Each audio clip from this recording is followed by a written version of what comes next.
চিন্ময় কৃষ্ণ দাসের আইনজীবীদেরকে চিন্ময় কৃষ্ণ দাসের সঙ্গে দেখা করার অনুমতি দেওয়া হলো।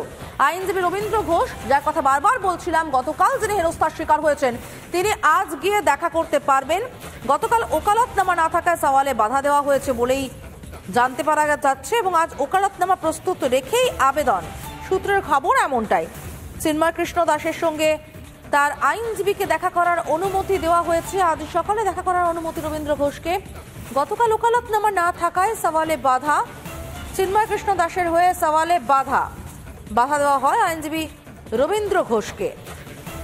গতকাল ওকালতনামা ছিল না চিন্ময় কৃষ্ণ দাসের হয়ে, তাই সওয়ালে বাধা দেওয়া হয় আইনজীবীকে। আজও ওকালতনামা প্রস্তুত রেখে আবেদন করা হবে বলেই জানতে পারা যাচ্ছে।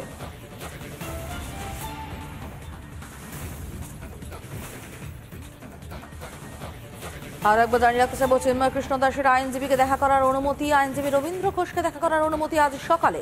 গতকাল ওকালতনামা না থাকায় সওয়ালে বাধা দেওয়া হয় তাকে।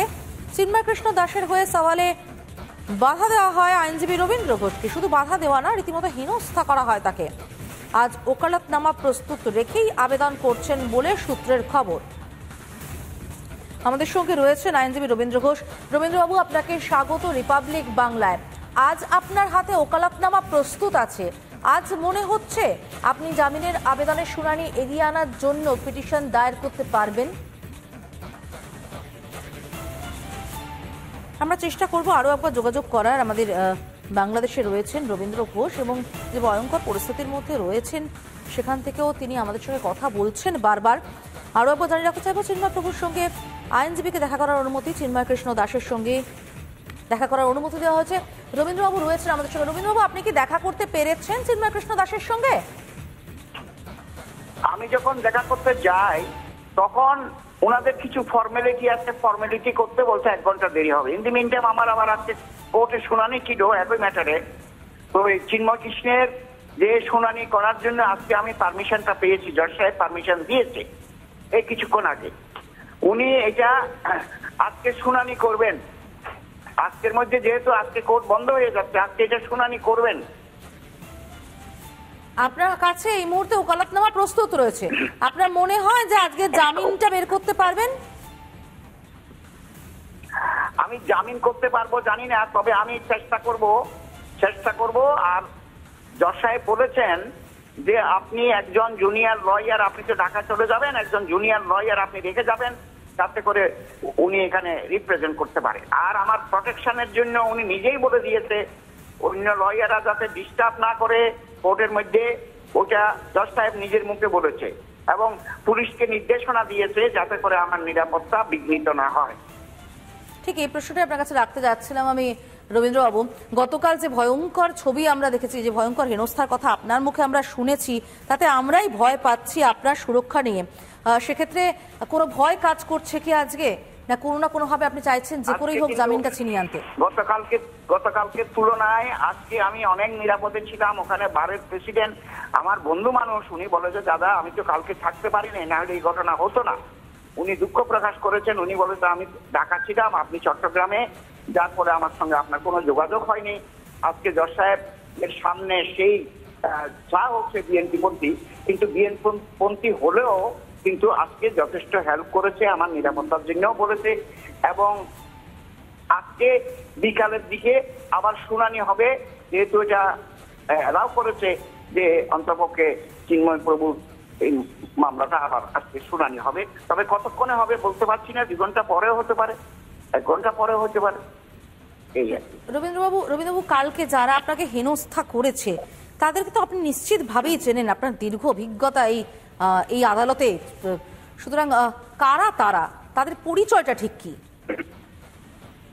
তাহলে এগুলো আমি দিচ্ছি, কিন্তু তারা আজকে আমার কাছে এসে একটু রাগারাগি করেছিল, দাদা আমার নাম কেন দিলেন, আমার নাম কেন দিলেন, আমি নাম কেন ওখানে মানে মিডিয়া থেকে বলছে আমার নাম, এটা তো খুব দুঃখজনক। আমি বললাম দেখেন ভাই, আমাকে কে ধাক্কা দিয়েছে এটা আমি জানি না, তবে খুব গালাগালি করেছে, এটা অস্থায়ী গালাগালি।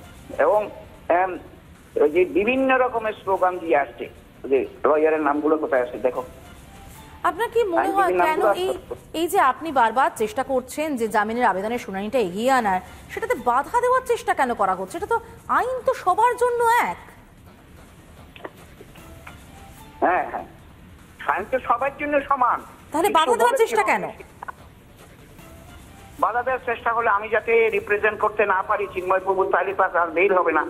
তার বেল হওয়ার আর কেউ নাই, কারণ যারা ওনার পক্ষে আইনজীবী ছিল সবার বিরুদ্ধে মামলা দিয়ে দিয়েছে। আমি আপনার কাছে একটু আইনি ভাষায় একটা জিনিস বোঝার চেষ্টা করব। চিন্ময় কৃষ্ণ দাসের বিরুদ্ধে যে ধারাগুলো আনা হয়েছে, যে অভিযোগগুলো আনা হয়েছে, সেগুলো কি জামিনযোগ্য না জামিন অযোগ্য? জামিন অযোগ্য, জামিন অযোগ্য।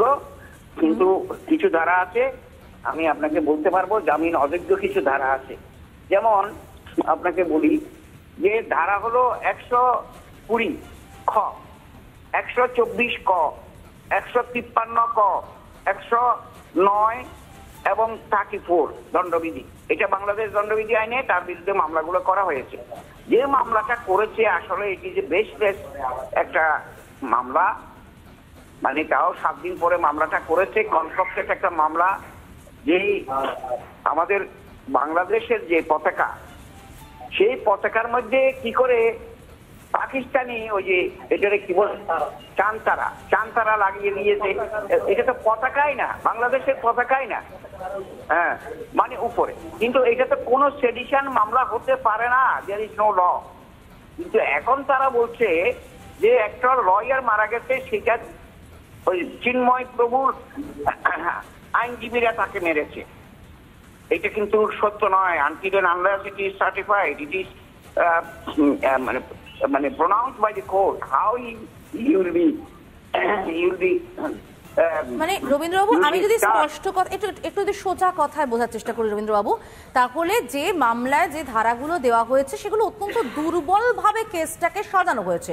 আপনার কথা অনুযায়ী অত্যন্ত দুর্বলভাবে সাজানো হয়েছে, কিন্তু জামিন অযোগ্য ধারা দেওয়া হয়েছে। সেই দুর্বলতার জায়গা কতটা, যেখান থেকে চিন্ময় কৃষ্ণ প্রভুর জামিন পাওয়ার সুযোগ রয়েছে? এখন ধারাগুলো তো খুব মানে খুব অযোগ্য ধারা, জামিন অযোগ্য ধারা। কিন্তু জজ সাহেব যদি মনে করে, এখানে কিন্তু প্রভিশন আছে, জজ সাহেব যদি মনে করে ধারাগুলো অযোগ্য ধারা, কিন্তু উনি ইচ্ছা করলে মেল দিতে পারেন। ওনার ডিসক্রিশনারি পাওয়ার, এটাকে বলে ওনার একটা ডিসক্রিশনারি পাওয়ার আছে।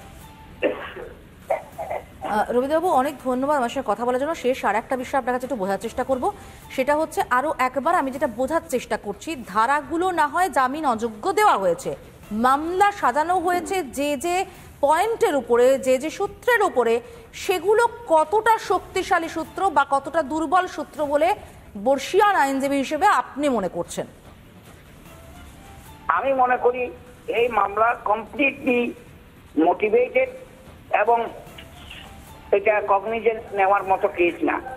তারপরে এখানে যেহেতু লয়াররা সবগুলো হলো মানে কি বলবো, এখানে বর্তমান সরকারের আইনজীবী, তারা এটাকে প্রটেক্ট করার জন্য চেষ্টা করতেছে। এই মেট্রোপলিটন ম্যাজিস্ট্রেট কোর্টের যে কাজী শরীফ সাহেব এটা রিজেক্ট করেছে, ওনার বেইল যখন চাওয়া হয়েছিল নিম্ন কোর্টে, এটা বেইল রিজেক্ট করেছে। পরবর্তীকালে মহানগর দায়রা জজ আদালতে চট্টগ্রামে ওনারা একটা আপিল করেছে, আপিলটা এখন শুনানির পর্যায়ে আছে। আমি জানি না হোয়াট উইল হ্যাপেন, তবে মামলার একদম দুর্বল, এই ধারাগুলো কমপ্লিট দুর্বল। এই কারণে আমরা আশা করি যে ওনার বেল হতেও পারে, নাও হতে পারে। বেল যোগ্য হবে, যেহেতু আমরা যদি আজকে শুনানি করতে পারি ঠিক মতো, তাহলে আশা করি বেল হবে। অনেক ধন্যবাদ আমার সঙ্গে কথা বলার জন্য। আমরাও অবশ্যই চাইবো আপনি সুস্থ শরীরে কোনো রকম হেনস্থার শিকার না হয়ে শুনানিটা শেষ করুন, এবং অবশ্যই যে কোনো দেশে, যে কোনো জায়গায়, যে কোনো অপরাধের ক্ষেত্রে আইনজীবী পাওয়ার, শুনানি হওয়ার একটা অধিকার সবার রয়েছে, আইন সবার জন্য সমান, সেটা যেন অন্তত হয়।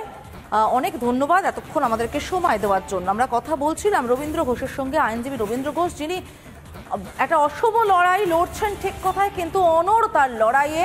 তিনি গতকালও লড়ে গিয়েছেন, আজও লড়ে গিয়েছেন, আজও লড়বেন শুনানির জন্য। এবং তিনি যেরকমটা বললেন যে দুর্বল, অত্যন্ত দুর্বলভাবে মামলা সাজানো হয়েছে, সেই জায়গায় দাঁড়িয়ে থেকে এই মামলা কিন্তু ধোপের টেকারই কথা না। দেখা যাক কি হয় আজকের শুনানিতে।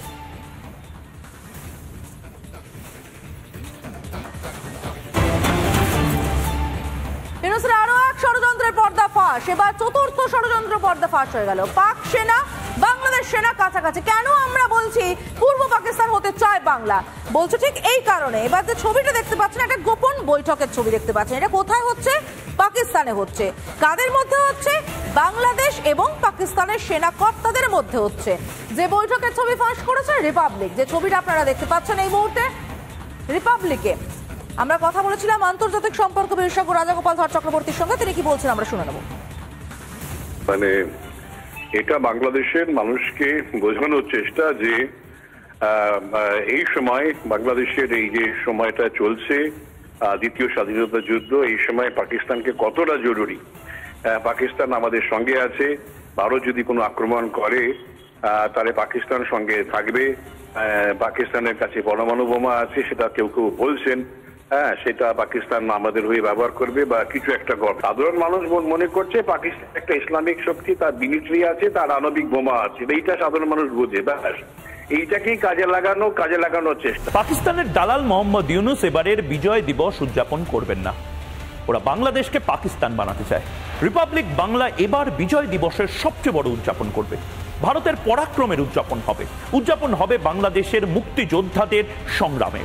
বিশ্ব জুড়ে যারা মুক্তিযোদ্ধা এবং যারা মুক্তিযোদ্ধা পরিবারের সদস্যরা রয়েছেন, আপনারা নির্ভয়ে আপনাদের বক্তব্য, আপনাদের কথা আমাদের রিপাবলিক বাংলার এই নাম্বারে পাঠান।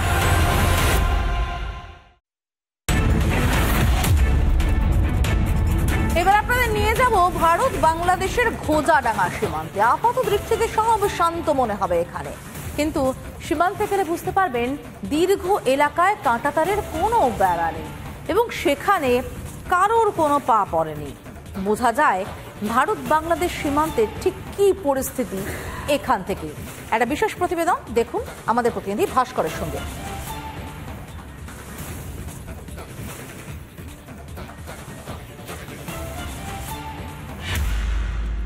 ভারত বাংলাদেশ আন্তর্জাতিক সীমান্তের একটা বড় অংশে রয়েছে নদী, আর সেই নদীর একটা বিস্তীর্ণ অংশ কার্যত শুকিয়ে গিয়েছে।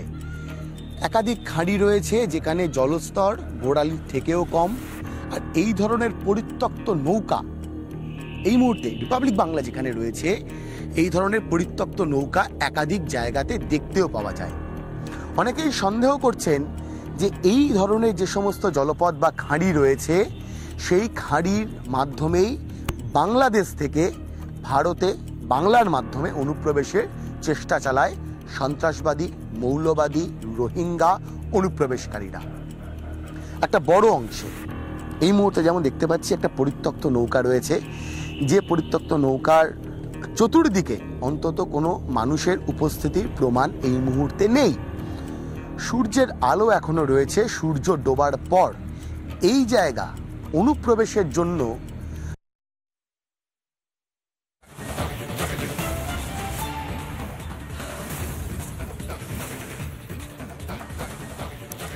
দেখছিলেন ভাস্করের প্রতিবেদন।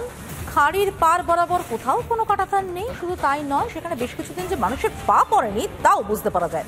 আপাত দৃষ্টিতে সবটা নিরাপদ দেখালেও আদতে কিন্তু ভারত বাংলাদেশের ঘোজাডাঙ্গা সীমান্ত একেবারেই নিরাপদ নয়।